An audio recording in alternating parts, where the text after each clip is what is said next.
So the idea is behind the abs is if you do core abs, if you just do focus on abs, you're gonna hurt your spine. You might very well get muscles, but at the same time you still have the fat because core abs not really remove the fat. So you want to do a few abdominal, maybe one or two abdominal exercises each session, but then you really want to do mostly cardiovascular workout every time, like 2-3 times a week. You want to do cardiovascular. You want to sweat more than say, just focus on the abs.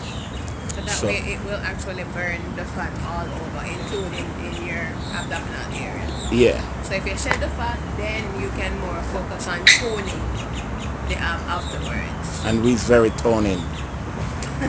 You understand? Because we're the toners. That's the new name, the toners. Alright, make we go work out.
So this particular machine helps to tighten your glute or your butt. And for a lot of us women, squats are super hard. So I find this to be an easier alternative. It actually puts resistance in this area, and by pushing the machine out and in, it actually tightens this area a lot. So yeah, this is an alternative.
So join us for another gym shorts as we take it to them. Work out the body, the mind and the soul. You know. Today was a progressive day in that we focus mainly on core and a little bit of cardio. Legs for her and gluteus maximus areas, you know. And so the next time we come, we'll find a next set of body parts to work on. Remember me tell you, gym shorts.